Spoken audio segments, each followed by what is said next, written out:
What would you do if your faith was challenged in front of the world?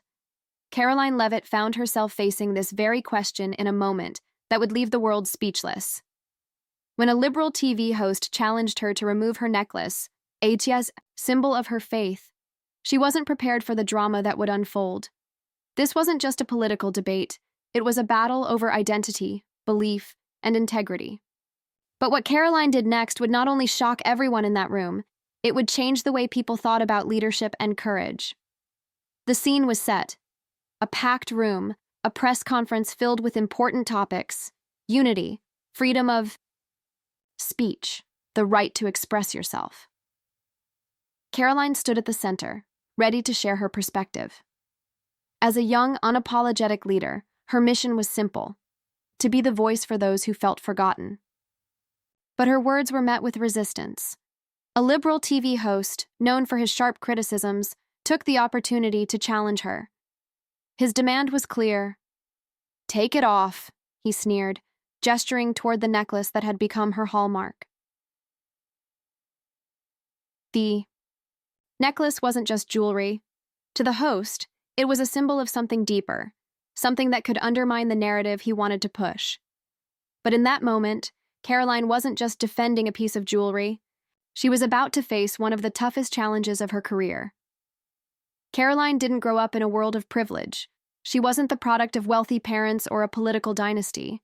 Instead, she was raised in a modest family where values, like honesty, integrity, and faith, were not just taught, they were lived out every single day. From a young age, Karoline learned that faith wasn't something you could just wear for show. It was the foundation of everything she did.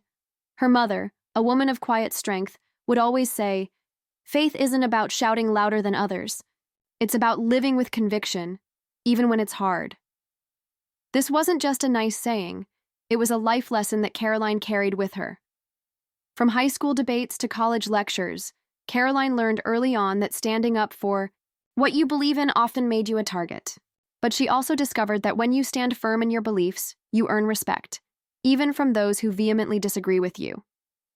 Then came the fateful press conference. The host's voice sliced through the tension in the room like a knife. "Take it off." His demand wasn't just a challenge to Karoline's personal style, it was a challenge to her very identity. The necklace wasn't just a fashion choice. It was a statement of who she was, a constant reminder of her faith and her unwavering commitment to her values. But Karoline didn't falter. Her eyes met his, and in that moment, you could almost hear the collective breath of the room being held. Karoline's voice was calm, unshaken. "You want me to take off my faith?" Her words didn't waver. They were sharp, direct, and thoughtful. She wasn't angry. She wasn't defensive. She was simply asking a question, one that no one had expected her to ask. Karoline's response shifted the narrative in a way no one could have predicted. Rather than retreating into silence or engaging in an aggressive back and forth, she chose to invite reflection. She gently touched the necklace between her fingers and, in a tone that was more inviting than confrontational, she asked, "Why does this offend you so much? Are you really angry about a piece of jewelry or what it represents?" It wasn't just a question. It was an opening for the host and the world to consider something much deeper. Karoline wasn't just wearing the necklace as a symbol of faith. She was wearing it as a symbol of the battles she had fought, the strength she had found, and the grace that had carried her through it all.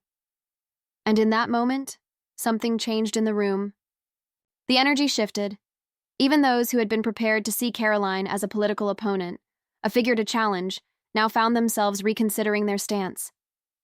Was this about her beliefs, or was this about something far bigger, the need to respect others, even when you don't understand or agree with them? The air felt different. Karoline's calm and measured response was like a ripple through the room, soft at first, but slowly building in power. The host, who had entered the situation prepared for a fiery confrontation, found himself speechless. For the first time, he wasn't leading the conversation. Karoline had done what no one expected. She had turned the tables, not with force, but with truth. As the silence stretched, Karoline's words continued to resonate. This necklace is not just an accessory, it is a reminder of the strength I've found in my darkest hours, she said. The host had no response. His words, intended to tear her down, were now useless.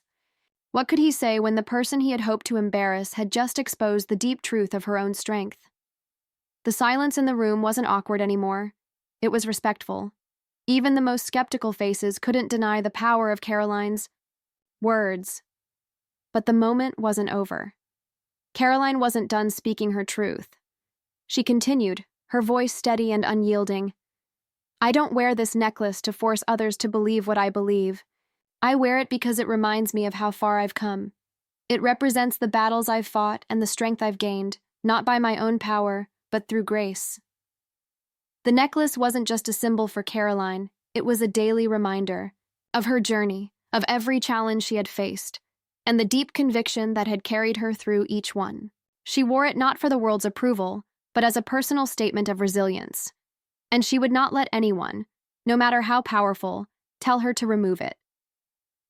As the host's attempt to escalate the situation fizzled out, Karoline delivered the final blow. Unity isn't about making everyone the same, she said. It's about respecting the differences that make us who we are. This necklace may symbolize my faith in God, but what unites us as people is so much bigger than any symbol. It's found in how we treat each other, how we listen, how we build bridges rather than burn them. Her words were a call for unity, a plea for respect.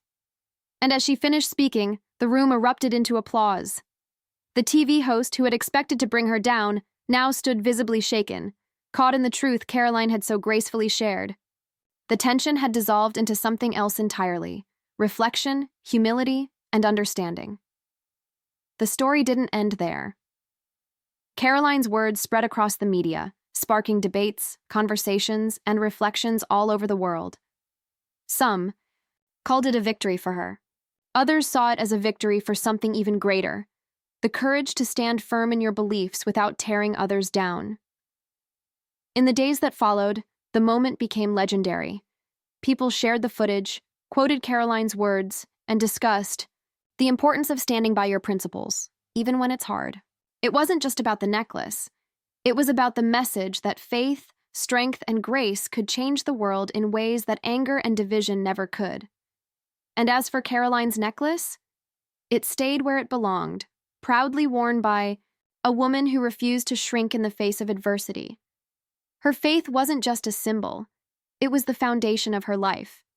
And in that pivotal moment, Karoline Leavitt showed the world that true strength isn't found in the symbols we wear, but in the principles we live by.